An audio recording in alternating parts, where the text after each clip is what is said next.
نحمده ونصلي على رسوله الكريم اما بعد فقد قال الله تبارك وتعالى كما ورد في سورة الصف اعوذ بالله من الشيطان الرجيم بسم الله الرحمن الرحيم سبح لله ما في السماوات وما في الأرض وهو العزيز الحكيم يا أيها الذين آمنوا لم تقولون ما لا تفعلون كبر مقتا عند الله أن تقولوا ما لا تفعلون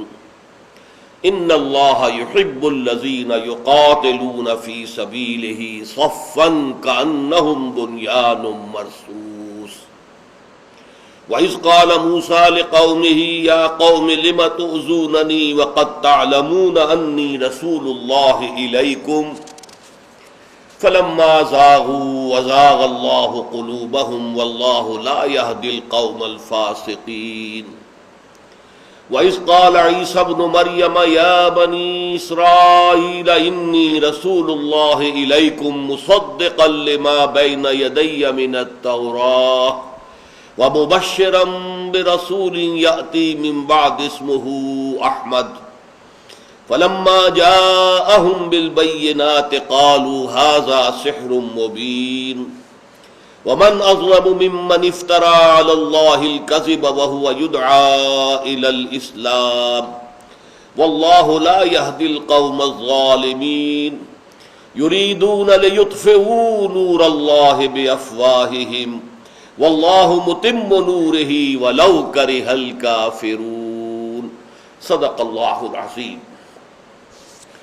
رب اشرح لي صدری ویسر لي امری واحلل عقدۃ من لسانی یفقہوا قولی اللہم ربنا الہمنا رشدنا واعذنا من شرور انفسنا اللہم ارنا الحق حقا وارزقنا اتباعہ وارنا الباطل باطلا وارزقنا اجتنابہ اللہم وفقنا لما تحب وترضى آمین یا رب العالمین۔ سورہ صف پر اس سے قبل ہماری 2 نشستیں ہو چکی ہیں، جن میں ایک تو میں نے ابتدائی تعارف کے طور پر قرآن حکیم میں جو 10 سورتوں کا ایک گلدستہ ہے، مدنی صورتیں، ان کا اجمالی تعارف کرایا تھا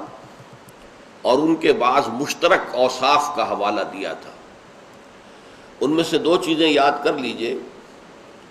ایک یہ کہ ان میں ملامت کا انداز ہے، مسلمانوں کو ملامت کی جا رہی ہے، بلکہ زیادہ سخت نہ سمجھیں تو زجر اور ڈانٹ ڈپٹ کی جا رہی ہے۔ اور دوسرے یہ کہ مسلمانوں کے سامنے سابقہ امت مسلمہ یعنی یہود کو پیش کیا جا رہا ہے بطور نشان عبرت کہ تم سے پہلے وہ تھے امت مسلمہ، انہوں نے جب دین کے تقاضوں کو پورا نہ کیا تو وہ معزول کر دیے گئے اور تم اس مقام کے اوپر فائز کیے گئے۔ اب دیکھنا کہیں ایسا نہ ہو، اس آئینے میں اپنی تصویر دیکھ لو، کہیں ایسا نہ ہو کہ تم بھی انہی راستوں پر چلو۔ تو پہلا حصہ جو ہے اس سورہ مبارکہ کا، جو 4 آیات پر مشتمل ہے، جو ہم پڑھ چکے ہیں، اس میں وہ تمہید ہے۔ آسمانوں اور زمین میں جو کچھ ہے اللہ کی تسبیح کر رہا ہے، اور وہ زبردست ہے، کمال حکمت والا۔ یعنی اگر تم بھی صرف تسبیح اور تحمید ہی تک رہو، اللہ اللہ سبحان اللہ الحمدللہ ہی کا اگر وظیفہ کرو، تو یہ جمادات اور نباتات بھی کر رہے ہیں، پھر تمہارا مقام کیا ہوا؟ نمبر 2 یہ کہ سب سے بڑھ کر تو یہ فرشتے کر رہے ہیں۔ تمہاری جو تخلیق ہوئی اور تمہیں جو خلافت عرضی عطا کی گئی، اس کا تو تقاضا کچھ اور ہے۔ ان تقاضوں کو سمجھو۔ یہ تسبیح اور یہ تحمید یہ بھی ہے، تمہیں کرنی ہے، تمہیں کرنی چاہیے، لیکن اس سے آگے بڑھ کر کوئی تقاضا ہے۔ اب اس میں ڈانٹ ڈپٹ کا انداز آ گیا، بہت ہی واضح۔ یا ایھا الذین آمنوا لم تقولون ما لا تفعلون، اہل ایمان کیوں کہتے ہو جو کرتے نہیں؟ جب تم دعویٰ کرتے ہو اللہ پر ایمان کا تو اس کے تقاضے پورے کرو۔ اللہ پر ایمان کا ایک تقاضا یہ ہے کہ اس کی تسبیح کی جائے، تحمید کی جائے، سبحان اللہ و بحمدہ، سبحان اللہ العظیم، اس کا ذکر کیا جائے، یہ بھی ہے۔ لیکن اللہ کا تقاضا تم سے تو اصلاً یہ ہے کہ تم اللہ کے دین کو غالب کرنے کے لیے، اللہ کے کلمے کو سربلند کرنے کے لیے سر دھڑ کی بازی لگا دو۔ اس اعتبار سے علامہ اقبال کے دو اشعار جو ہیں وہ بہت اہم ہیں، جو ان پہلی 4 آیتوں کے جو اصل مفہوم ہے اس کو واضح کرتے ہیں۔ فرماتے ہیں مقام بندگی دیگر، مقام عاشقی دیگر، ز نوری سجدہ می خواہی، ز خاکی بے شزاں خواہی، چنا خود را نگہداری کہ بائی بے نیازی ہا، شہادت بر وجود خود ز خون دوستاں خواہی۔ کہ ایک ہے مقام بندگی، عبادت، اطاعت، تسبیح، تحمید، رکوع، سجود، یہ کچھ اور مقام ہے، اور مقام عاشقی یہ کچھ اور ہے۔ اہل ایمان سے تو اللہ کا عشق مطلوب ہے۔ سورہ بقرہ میں جو فرمایا والذین آمنوا اشد حبا للہ، عربی میں لفظ عشق زیادہ استعمال نہیں ہوتا، یہ فارسی میں آ کر یہ لفظ جو ہے زیادہ کثرت سے استعمال ہوا ہے عربی کا لفظ، لیکن یہ کہ عشق کے لفظ کے اندر ایک طرح کا منفی پہلو ہے۔ کسی کے عشق میں سوکھ جانا، کسی کے عشق میں جو ہے انسان کی وہ جو ہے جان آدھی رہ گئی ہے، وہ رنج اور غم میں گھلا جا رہا ہے، ہجر میں مرا جا رہا ہے، یہ عشق ہے۔ لیکن حب جو ہے وہ ایک پازیٹیو شے ہے، محبت خداوندی، اور محبت میں پھر سر دھڑ کی بازی لگا دینا، اپنی جان کی قربانی دینے کو تیار ہونا۔ تو قرآن کی اصل اصطلاح جو ہے وہ حب ہے۔ والذین آمنوا اشد حبا للہ، عشق کا لفظ قرآن میں نہیں آیا ہے، لیکن ہمارے ہاں فارسی شاعری جس میں پھر علامہ اقبال نے بڑا نام پیدا کیا ہے، اس میں زیادہ تر لفظ عشق آتا ہے۔ مقام بندگی دیگر، مقام عاشقی دیگر، ز نوری سجدہ می خواہی، جو نوری مخلوق ہے اللہ تو نے پیدا کی ہے، فرشتے، ان سے تو سجدہ، رکوع، تسبیح، تحمید، اطاعت، بس اس کے اوپر راضی ہے۔ ز خاکی، یہ جو خاکی انسان تو نے پیدا کیا، آدم اور اس کی ذریت، ز خاکی بے شزا خواہی، اس خاکی سے تو اور زیادہ چاہتا ہے، کچھ اور تقاضے ہیں تیرے۔ وہ تقاضے کیا ہیں؟ چنا خود را نگہداری، تجھے اپنی ذات کی عزت کا، عزت نفس کا اتنا لحاظ ہے کہ بائی بے نیازی ہا، کہ اگرچہ تو بے نیاز ہے، سبوح قدوس، تجھے کوئی احتیاج نہیں ہے، اپنی ذات میں کامل، لیکن اس ساری بے نیازی کے باوجود شہادت بر وجود خود ز خون دوستاں خواہی، تو اپنے عاشقوں اور محبوں کے خون سے چاہتا ہے کہ گواہی دے تیرے وجود پر، تیری توحید پر۔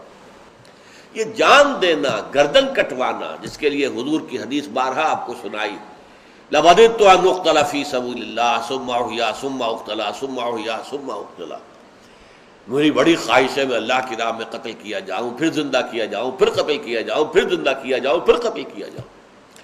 یہ ہے اصل میں مقام محبت، حب، والذین آمنوا اشد حبا للہ۔ تو فرمایا لم تقولون ما لا تفعلون، کبر مقتا عند اللہ ان تقولوا ما لا تفعلون۔ اللہ کے نزدیک اس کی بیزاری کو بڑھا دینے والی ہے یہ شے کہ تم کہو جو کرتے نہیں ہو۔ زبان سے دعوے ہیں عشق رسول کے، اللہ سے محبت کے، اللہ کی وفاداری کے، نعتیں ہیں تو زمین و آسمان کے قلابے ملائے جا رہے ہیں، لیکن نہ رسول کا اتباع ہے، نہ اللہ کے لیے، اس کے دین کے لیے تن من دھن لگانے کا جو ہے جذبہ موجود ہے۔ اس کے بعد آخری بات بتا دی، ہم سے محبت ہے تو ان اللہ یحب الذین یقاتلون فی سبیلہ صفا کانہم بنیان مرصوص۔ تو دیکھ لو ہماری محبت کا تو معیار یہ ہے، اللہ کو تو محبت اپنے ان بندوں سے ہے جو اس کی راہ میں جنگ کرتے ہیں، ایسی صفیں باندھ کر گویا کہ سیسا پلائی ہوئی دیوار، جیسے سیسا پلائی ہوئی دیوار، یا آج آپ کہیں گے کہ ری انفورس کانکریٹ کا بنکر ہے، اس کو بڑے سے بڑا راکٹ جو ہے وہ بھی نہیں توڑ سکتا۔ ایسے ہی صفیں ہو مسلمانوں کی اللہ کی راہ میں جہاد کرتے ہوئے کہ دشمن کا کوئی ریلا جو ہے، کوئی آن سلاٹ اس کے اندر کوئی شگاف پیدا نہ کر سکے۔ یہ ہے ہماری محبت کا معیار، جان لو۔ یہ گویا کہ کان کھول دیے گئے کہ ہمارے راستے پر آنا ہے تو پھر یہ راستہ اس کی جو ہے آخری منزل یہ ہے۔ اسی کو کہا ہے حضور نے حدیث میں، حفت الجنت بالمکارہ، یہ جان لو کہ جنت جو ہے اس کو گھیر دیا گیا ہے بڑی ناخوشگوار چیزوں سے۔ جنت ہے، ایک باغ ہے، اس کے گردا گرد جو کچھ ہے وہ بڑا خوفناک جنگل ہے، اس میں درندے بھی ہیں، اس میں سانپ بھی ہیں، اس میں یہ بھی ہیں، اس میں گڑھے بھی ہیں، اس میں ہر طرح کے خطرات ہیں۔ جنت تک پہنچنے کے لیے ان مکارہ سے گزرنا پڑے گا۔ وَلَنَبْلُوَنَّكُمْ بِشَيْءٍ مِّنَ الْخَوْفِ وَالْجُوعِ وَنَقْصٍ مِّنَ الْأَمْوَالِ وَالْأَنفُسِ وَالثَّمَرَاتِ۔ تو جنت جو ہے وہ ٹھنڈے ٹھنڈے اور بڑے نرم بستروں پر سو کر جنت حاصل نہیں ہوتی۔ جنت کے لیے مکارہ، وہ شے کہ جو بہت گراں گزرے انسان پر، جنت گھیرے ہوئے ہے، اس میں سے گزرو گے تو جنت تک پہنچو گے۔ کسی شاعر نے بڑا عمدہ انداز اختیار کیا ہے، انہی پتھروں پہ چل کر اگر آ سکو تو آؤ، میرے گھر کے راستے میں کوئی کہکشاں نہیں ہے۔ اگر آنا ہے میرے پاس تو انہی پتھروں میں سے، اسی ریگزار میں سے ہو کر آنا پڑے گا،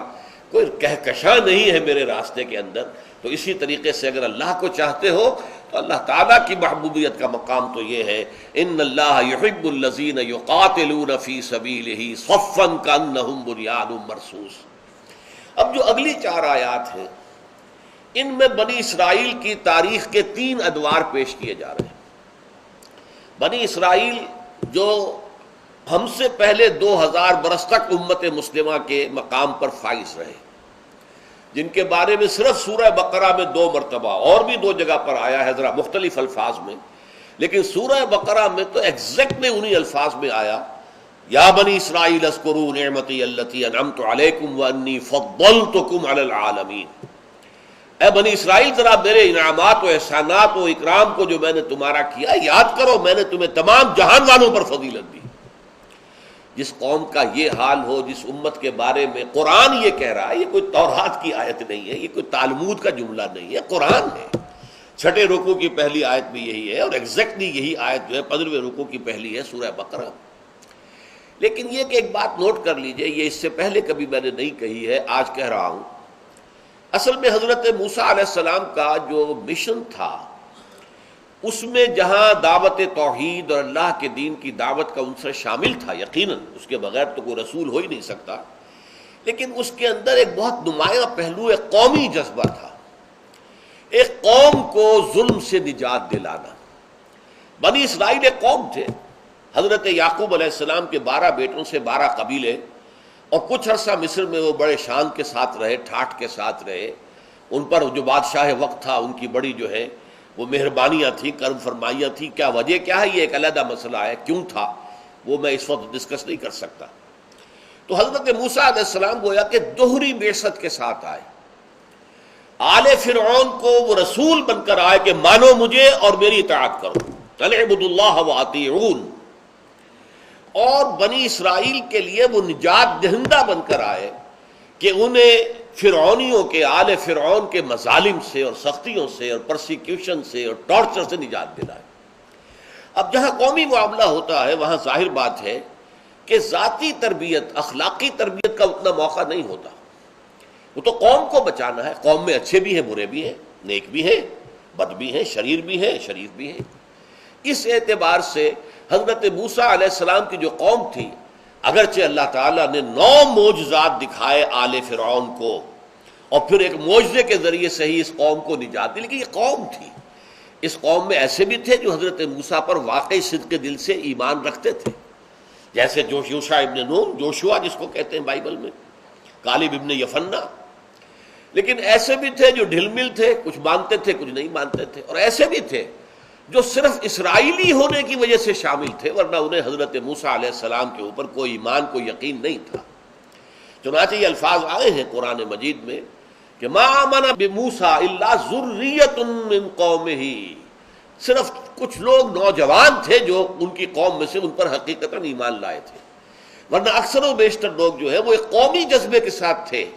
کہ ہمیں قوم سے، جو ظالم قوم ہے، نجات دلانے کے لیے یہ آیا تو ہم بھی ساتھ ہیں۔ لیکن ان کا کہیں بھی جو معاملہ بحیثیت قوم، بحیثیت مجموعی، وہ وفاداری کا نہیں تھا حضرت موسیٰ علیہ السلام کے ساتھ۔ لہذا دیکھیے اب ان کا کیا رویہ رہا عین حضرت موسیٰ علیہ السلام کے ساتھ، جن کے ذریعے سے اللہ تعالیٰ نے انہیں نجات دی، جن کے ذریعے سے آل فرعون کی سے انہیں آزاد کرایا، انہیں لے کر مصر سے نکل آئے ہیں سینائی پیننسلا میں۔ لیکن جب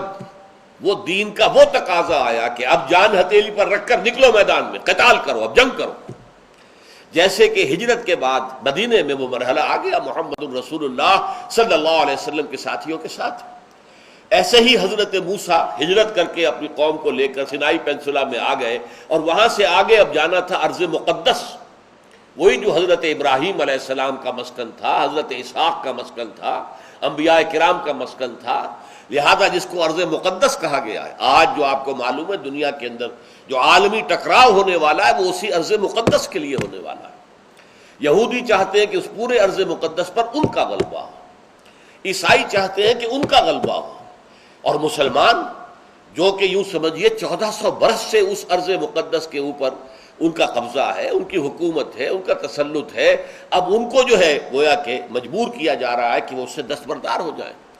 یہ جو ایک تصادم آنے والا ہے بہت عظیم تصادم کی شکل اختیار کرنے والا ہے۔ میرا اس وقت یہ موضوع نہیں ہے، تو اس وقت جو کچھ میں کہنا چاہ رہا ہوں کہ جب وہ مرحلہ آیا بنی اسرائیل کے تاریخ میں کہ اب جان ہتھیلی پر رکھو، میدان جنگ میں آؤ، تو کوڑا جواب دے دیا، فَاذْهَبْ أَنْتَ وَرَبُّكَ فَقَاتِلَا إِنَّا هَاهُنَا قَاعِدُونَ، جاؤ موسیٰ تم اور تمہارا رب جاؤ اور جنگ کرو، ہم تو یہیں بیٹھے ہیں۔ اے موسیٰ تم کہہ رہے ہو کہ فلسطین میں داخل ہو جائیں، ہم وہاں تو بڑی طاقتور قوم ہے، فیہا قوم جبارون، ہم ان سے مقابلے کی سکت نہیں رکھتے، تم جاؤ اپنی لاٹھی لے جاؤ۔ لٹھیا یہ جو ہے اس نے بڑے بڑے مار کے سر کیے ہیں، اس لٹھیا نے، اس عصا نے سمندر پھاڑ دیا اس نے، اور چٹان میں سے 12 چشمے نکال دیے اس نے، تو اس کو لے جاؤ اس کو اپنے ساتھ اور جا کر جنگ کرو اور نکال دو ان کو وہاں سے، جب وہ وہاں سے نکل جائیں گے تو ہم داخل ہوں گے۔ اس پر جو حضرت موسیٰ علیہ السلام پر یہ سورہ مائدہ کے اندر بیان ہوئی ہے پوری تفصیل، جو رنج اور غم کا جو حملہ ہوا ہے اس کا اندازہ اس سے کیجئے کہ جس قوم سے اتنی محبت تھی کہ ایک قبطی اور ایک اسرائیلی کا جھگڑا ہو رہا تھا، اور حضرت موسیٰ علیہ السلام نے اس قبطی کے ایک مکہ رشید کیا اور اس کی جان نکال دی، اتنی محبت اس قوم کے ساتھ، اور پوری زندگی کھپا دی، اور فرعون کے ساتھ مسلسل کشاکش اور مسلسل جو ہے مقابلہ رہا، اور اس کے بعد وہاں سے لے کر نکلے ہیں۔ لیکن اسی قوم کے بارے میں پھر جو ہے ایک طرح کی بیزاری طاری ہوئی، وہی بیزاری مقت کا لفظ جو میں نے پچھلی مرتبہ واضح کیا تھا، کبرا مقتا عند اللہ، ایک غصہ ہوتا ہے، غصے سے آگے جا کر بیزاری ہو جاتی ہے۔ ایک غصے میں تو آدمی جو ہے کسی کے اوپر جو ہے غصہ اتارتا ہے، بات کرتا ہے، برا بھلا کہتا ہے، بیزاری میں اس کو دیکھنا بھی نہیں چاہتا، اس سے کلام بھی نہیں کرنا چاہتا۔ وہ بیزاری حضرت موسیٰ پر طاری ہوئی، چنانچہ انہوں نے اللہ تعالیٰ سے دعا کی، پروردگار میری یہ قوم جو ہے یہ انکار کر رہی ہے جہاد اور قتال سے، فَافْرُقْ بَيْنَنَا وَبَيْنَ الْقَوْمِ الْفَاسِقِينَ، تو اب ہمارے اور ان فاسق لوگوں کے مابین ہمارے کون ہیں؟ ایک حضرت موسیٰ، ایک حضرت ہارون، اور 2 عورتیں بنی اسرائیل میں سے، 6 لاکھ میں سے صرف 2 نکلے تھے، یوشع ابن نون اور کالف ابن یمنہ، کہ جو جنگ کے لیے تیار تھے، باقی 6 لاکھ کے 6 لاکھ جو ہے کوڑا جواب دے کر بیٹھ گئے، اِنَّا ہَاؤْنَا قَاعِدُونَ۔ تو فَافْرُقْ بَيْنَنَا وَبَيْنَ الْقَوْمِ الْفَاسِقِينَ، تو اللہ اب تفرقہ کر دے، علیحدگی کر دے، میں اب ان ناہنجاروں کے ساتھ رہنا نہیں چاہتا۔ اس کا تذکرہ یہاں ہو رہا ہے۔ وَإِذْ قَالَ مُوسَىٰ لِقَوْمِهِ، یاد کرو جب کہ کہا تھا موسیٰ نے اپنی قوم سے، یا قوم، اے میری قوم کے لوگوں، لِمَ تُؤْذُونَنِی، کیوں مجھے اذیت پہنچا رہے ہو، کیوں مجھے کوفت پہنچا رہے ہو، کیوں مجھے تکلیف دے رہے ہو، وَقَدْ تَعْلَمُونَ أَنِّي رَسُولُ اللَّهِ إِلَيْكُمْ، حالانکہ تم جان چکے ہو، جانتے ہو اچھی طرح کہ میں اللہ کا رسول ہوں تمہاری طرف۔ فَلَمَّا زَاغُوا، تو جب وہ ٹیڑھے ہو گئے، اَزَاغَ اللَّهُ قُلُوبَهُمْ، اللہ نے ان کے دلوں کو بھی ٹیڑھا کر دیا، وَاللَّهُ لَا يَهْدِي الْقَوْمَ الْفَاسِقِينَ، اور اللہ ایسے فاسقوں کو، ناہنجاروں کو، ایسے اللہ تعالیٰ کے نافرمانوں کو اللہ زبردستی ہدایت نہیں دیتا۔ یہاں ذرا ایک نقطہ تفسیر کے اعتبار سے ہے، حضرت موسیٰ علیہ السلام کو ذاتی بھی ایذا پہنچائی گئی جیسے حضور کو پہنچائی گئی۔ حضور کی اہلیہ حضرت عائشہ صدیقہ رضی اللہ تعالی عنہا پر تہمت لگائی گئی کہ نہیں، اور جس کرب میں حضور کا وہ وقت گزرا ہے جب تک کہ سورہ نور کی آیات نہیں آ گئی، جس سے کہ برات حضرت عائشہ کی ثابت ہو گئی، اس وقت تک جس شدید کرب کے اندر آپ مبتلا رہے اس کا آپ اندازہ کیجیے۔ اسی طرح اس قوم نے، ایک تو یہ ہے کہ انہوں نے اللہ کی راہ میں جہاد و قتال سے انکار کیا، لیکن حضرت موسیٰ علیہ السلام سے جھگڑتے رہتے تھے، بار بار آتے تھے، اے موسیٰ تم نے ہمیں بروا دیا، اس بیابان میں لا کر ہمیں مارا ہے، یہاں پر نہ کھانے کو کچھ ہے نہ پینے کو کچھ ہے، اچھا لاؤ پانی ہمیں پلاؤ، تم اللہ کے رسول ہو تو لاؤ پانی۔ اللہ کے حکم سے ایک چٹان کے اوپر ضرب لگائی گئی، 12 چشمے پھوٹ گئے۔ قد علم کل اناس مشربہم، 12 قبیلے تھے، 12 چشمے پھوٹ گئے۔ اس طریقے سے ہمارے پاس کھانے کو کچھ نہیں ہے، اس بیابان کے اندر نہ کوئی پیدا ہوتا ہے، نہ کوئی پھل ہے، نہ کوئی باغات ہے، کہاں لا کے ہمیں مارا تم نے؟ تو وہاں یہ کہ اللہ تعالیٰ کے فضل و کرم سے من و سلوہ نازل کر دیا گیا۔ یہ سب کچھ ہو رہا ہے، حضرت موسیٰ کو ایذا دی جا رہی ہے۔ ایک واقعہ بھی بیان ہوتا ہے کہ حضرت موسیٰ بہت شرمیلے تھے۔ عام طور پر جیسے آج بھی یورپ میں ہے، نہاتے ہوئے کوئی پردہ وردہ نہیں کرتے، عام طور آرمی بیریکس کے اندر بھی بس وہ کھلے ہوئے کھانچے بنے ہوتے ہیں، آگے کوئی پردہ نہیں ہوتا، ننگے نہا رہے ہوتے، بلکہ ایک دوسرے کے سامنے نہا رہے، کوئی پرواہ نہیں ہوتی۔ اسی طرح کا معاملہ سابق میں بھی رہا ہے۔ لیکن حضرت موسیٰ علیہ السلام بہت ہی حیا والے تھے اور کہیں ننگے نہیں ہوتے تھے پبلک کے اندر نہاتے ہوئے بھی۔ تو انہوں نے کہنا شروع کر دیا ضرور کوئی نہ کوئی نقص ہے، ان کے جسم کے اندر کوئی خرابی ہے، یہ جو ہر وقت لیے دیے رہتے ہیں اور ہر وقت جو ہے کپڑے جو ہے وہ لپیٹے رہتے ہیں، تو معلوم ہوتا ہے کہ کوئی جسم میں خرابی ہے، کوئی جسمانی جو ہے ان کے اندر نقص ہے، عیب ہے۔ اس کی ایک شکل اللہ تعالیٰ نے پیدا کی۔ اب وہ لمبی بات ہے کیسے پیدا کی، کہ جس سے وہ بات صرف یہ حضرت، چونکہ یہ بخاری کی روایت ہے کہ حضرت موسیٰ علیہ السلام ایک روز کسی نہر یا دریا کے کنارے پر کپڑے کسی چٹان کی اوٹ میں ہو کر نہا رہے تھے، کپڑے اتار کے انہوں نے اپنی چٹان پر رکھ دیے، آس پاس کو دیکھنے والا تھا نہیں، اس وقت وہ پورے اریاں ہو کر نہانے لگے۔ وہ چٹان ان کے کپڑے لے کر چل پڑی۔ اب یہ حضرت موسیٰ علیہ السلام، یا حجر صوبی یا حجر صوبی، کیا کہاں جا رہا ہے پتھر، میرے کپڑے تجھ پر ہیں، یہ کہتے ہوئے اس کے پیچھے دوڑے۔ تو لوگوں نے دیکھ لیا کہ یہ تو بالکل صحیح سالم انسان ہے، ان کے اندر کہیں کوئی نقص نہیں ہے، کوئی عیب نہیں ہے۔ تو یہ آیت ہے کہ جو سورہ احزاب میں آئی ہے، یا ایھا الذین آمنوا لا تکونوا کالذین آذوا موسیٰ فبرأہ اللہ مما قالوا وکان عند اللہ وجیہا۔ اے اہل ایمان، تم ان لوگوں کے مانند نہ بن جانا کہ جنہوں نے موسیٰ کو ایذا پہنچائی تھی، تو اللہ تعالیٰ نے ان کی برات کا معاملہ کر دیا اس چیز سے کہ جو وہ کہہ رہے تھے۔ انہوں نے کہا تھا شاید ان کے جسم میں کوئی نقص ہے، عیب ہے، تو اللہ نے ان کے سامنے ایسی شکل پیدا کر دی۔ وَكَانَ عِندَ اللَّهِ وَجِيهًا، وہ تو اللہ کے نزدیک نہایت تندرست صحیح سالم وجود کے ساتھ وہ موجود تھے۔ تو یہ ہے ایک اور ایذا جو ذاتی ہوتی ہے۔ لیکن یہاں جس ایذا کا ذکر ہے وہ ایذا ہے جس کا ذکر سورہ مائدہ کے حوالے سے میں کر چکا ہوں، کیونکہ پچھلی آیت کیا ہے، ان اللہ یحب الذین یقاتلون فی سبیلہ صفا کانہم بنیان مرصوص۔ یقیناً اللہ تعالیٰ جو ہے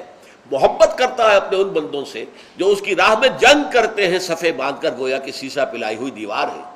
اس حوالے سے اب اس کا ربط جڑتا ہے کہ جب انہوں نے قتال فی سبیل اللہ کی راہ میں جنگ کرنے سے انکار کیا، تو اس پر حضرت موسیٰ نے فرمایا یا قوم اذ قال موسیٰ لقومہ، یاد کرو جب کہ کہا تھا موسیٰ نے اپنی قوم سے، یا قوم، اے میری قوم کے لوگوں، لما توزوننی، یہاں لفظ قوم بھی دیکھ لیجئے، یہاں یا ایھا الذین آمنوا کے الفاظ نہیں ہے، یا قوم ہے۔ اس قوم کے اندر جیسا کہ آپ کو معلوم ہے ہر طرح کے لوگ تھے، صادق الایمان بھی تھے، وہ بھی تھے کہ جن کا ایمان کچا تھا، جس کا جیسا کہ حضور کے زمانے میں بھی قالت الاعراب آمنا قل لم تؤمنوا ولکن قولوا اسلمنا ولما يدخل الايمان في قلوبكم۔ یہ بدو کہہ رہے ہیں ہم ایمان لے آئے، نبی ان سے کہہ دیجئے تم ایمان ہرگز نہیں لائے ہو، بلکہ یوں کہو کہ ہم مسلمان ہو گئے۔ تو ایسے لوگ بھی تھے کہ ایمان سے خالی تھے، ولما يدخل الايمان في قلوبكم، ابھی ایمان تمہارے دلوں میں داخل ہی نہیں ہوا۔ اور پھر ایسے بھی تھے کہ جو سرے سے ایمان نہیں رکھتے تھے، محض ایک قومی جذبے کے تحت کہ بنی اسرائیل کے ساتھ ان کا قومی تعلق تھا، وہ وہاں ساتھ تھے۔ تو وہ قدم قدم پر جھگڑا کرتے تھے، اڑنگے لگاتے تھے، حضرت موسیٰ کو ستاتے تھے، جس میں سب سے بڑا ستانا جو ہے وہ یہ ہے کہ انہوں نے کوڑا جواب دے دیا، فَاذْهَبْ أَنْتَ وَرَبُّكَ فَقَاتِلَا إِنَّا هَاهُنَا قَاعِدُونَ۔ اس کے لیے فرمایا لِمَ تُؤْذُونَنِی، مجھے کیوں کوفت پہنچا رہے ہو، کیوں تکلیف دے رہے ہو۔ کتنا صدمہ ہوا ہوگا جس پر کہ انہوں نے کہا کہ فَافْرُقْ بَيْنَنَا وَبَيْنَ الْقَوْمِ الْفَاسِقِينَ، اللہ اب ہمارے اور ان فاسقوں کے درمیان تفریق کر دے، ہم ان کے ساتھ نہیں رہنا چاہتے، ان ناہنجاروں کے ساتھ میں نہیں رہنا چاہتا۔ اب دیکھیے اگلا جو جملہ آ رہا ہے، یہ اگرچہ اس جو سلسلہ کلام ہے اس کے اعتبار سے تو ضمنی کہلائے گا، لیکن یہ بہت بڑا فلسفہ قرآن کا ایک بہت بڑا مسئلہ ہے۔ فلما زاغوا ازاغ اللہ قلوبہم، جب وہ ٹیڑھے ہو گئے تو اللہ نے ان کے دل بھی ٹیڑھے کر دیے۔ یعنی یہ نہیں ہوتا کہ اللہ پہلے دل ٹیڑھا کر دے اور پھر انسان ٹیڑھا ہو، پھر تو انسان کے اوپر کوئی الزام ہی نہیں۔ اگر اللہ ہی نے دل ٹیڑھے کر دیے، یہی لوگوں کو اشکال ہوتا ہے، ختم اللہ علی قلوبہم وعلی سمعہم وعلی ابصارہم غشاوہ، اللہ نے ان کے دلوں پر مہر کر دی ہے، تو یہ مہر کر دی تو وہ ایمان کیسے لاتے؟ پھر ان کا قصور کیا ہے؟ نہیں، یہ بات نہیں ہے۔ بات یہ ہے کہ جب ان کے پاس فری چوائس تھا اور حق ان پر منکشف بھی ہو گیا، لیکن اپنے تعصب کی وجہ سے، اپنے تکبر کی وجہ سے، اپنے حسد کی وجہ سے انہوں نے انکار کیا،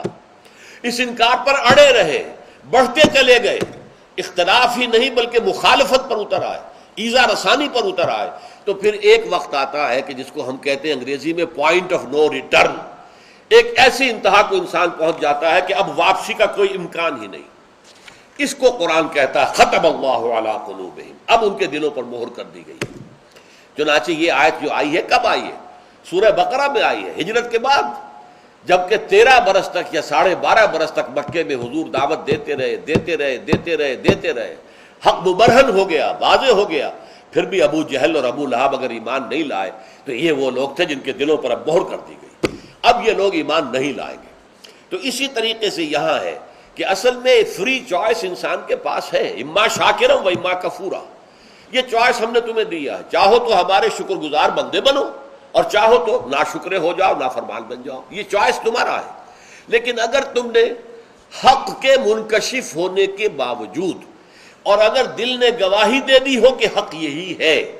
اس کے بعد بھی اپنے تعصب کی وجہ سے، تکبر کی وجہ سے، حسد کی وجہ سے اگر تم نے کفر کیا اور کفر پر اڑے رہے، تو رفتہ رفتہ تمہارے اندر سے حق کو پہچاننے کی صلاحیت ختم ہو جائے گی۔ اور یہ فزیکل فینومینن بھی ہے۔ اگر کسی شخص کے آنکھوں پر پٹی باندھ دی جائے، 2 سال تک پٹی بندھی رہے، تو آنکھ کی بینائی ختم ہو جائے گی۔ کیوں؟ آنکھ بنائی دیکھنے کے لیے، دیکھنے کا فنکشن آپ نے ختم کر دیا، تو اس کی صلاحیت جو ہے کم ہوتے ہوتے ختم ہو جائے گی۔ آپ ایک جوائنٹ کے اوپر پلاسٹر لگا دیجئے، صحت مند جوائنٹ ہے، پلاسٹر آپ نے لگا دیا، اب یہ کوہنی مڑ نہیں سکتی، سال بھر تک اگر یہ جوائنٹ جو ہے پلاسٹر میں رہے گا تو اب یہ جو فریز ہو جائے گا یہ جوائنٹ، اب اس کو کھول کر پلاسٹر کو آپ ہلانا چاہیں گے یہ نہیں ہلے گا، اس لیے کہ جوائنٹ کا کام تھا یہ جنبش کرنا، لیکن اگر تم نے اس کو بند کر دیا تو صلاحیت ختم ہو جائے گی۔ اسی طرح اللہ نے تمہارے اندر جو عقل رکھی ہے، اللہ نے جو بصیرت رکھی ہے، تمہارے اندر روح اپنی پھونکی ہوئی ہے، وہ حق کو پہچانتی ہے، حق کی طرف آنا چاہتی ہے۔ تم اپنے تعصب کی وجہ سے، تکبر کی وجہ سے، دنیا پرستی کی وجہ سے، شہوت پرستی کی وجہ سے تم اس کا اعراض کرتے ہو، اس سے انکار کرتے ہو، تو تمہارے اندر سے وہ صلاحیت جو ہے وہ ختم ہو جائے گی، اب تم دیکھ ہی نہیں پاؤ گے حق کو۔ اور یہی ہے جس کو کہا گیا کہ ختم اللہ علی قلوبہم، اور اسی کے لیے دوسرے الفاظ بھی قرآن مجید میں آتے ہیں، تو یہاں اس کا فلسفہ جو ہے سمجھ لیجئے، طبع اللہ علی قلوبہم بھی آتا ہے، مہر کر دی ان کو اللہ تعالیٰ نے ان کے دلوں پر۔ تو یہاں فرمایا فلما زاغوا، جب وہ ٹیڑھے ہو گئے، ازاغ اللہ قلوبہم، اللہ نے ان کے دلوں کو بھی ٹیڑھا کر دیا۔ واللہ لا یہدی القوم الفاسقین، اللہ ایسے فاسقوں کو زبردستی ہدایت نہیں دیتا، چوائس تو دے رکھا ہے تمہیں، ہدایت پر آنا چاہو آ جاؤ، اور تمہارے لیے ہدایت کا راستہ اللہ آسان کرتا چلا جائے گا، فَسَنُيَسِّرُهُ لِلْيُسْرَىٰ، لیکن غلط راستے پہ جاؤ گے تو اللہ اس غلط راستے کو تمہارے لیے آسان کر دے گا۔ تھوڑی بے حیائی ہوگی، پھر اور بے حیائی ہوگی، پھر اور بے حیائی ہوگی، پھر اور بے حیائی ہوگی، وہ ساری کی ساری بے حیائی کی انتہا کو پہنچ جاؤ گے، یہاں تک کہ ایسے مقام پر پہنچ جاؤ گے کہ پھر حیا کا کوئی نام و نشان نہیں رہے گا، اور حیا جو ہے وہ بھولی بسری بات بن جائے گی۔ تو اللہ تعالیٰ ایسے لوگوں کو زبردستی ہدایت نہیں دیتا، یہاں تو امتحان ہے، اللہ نے تمہیں عقل دی ہے، بصیرت دی ہے، اس سے حقائق کو پہچانو، ان پر ایمان لاؤ۔ اللہ تعالیٰ جو ہے واللہ لا یہدی القوم الفاسقین، اللہ ایسے فاسقوں کو، ایسے ناہنجاروں کو زبردستی ہدایت نہیں دیتا۔ بارک اللہ لی ولکم فی القرآن العظیم ونفعنی وإیاکم بالآیات والذکر الحکیم۔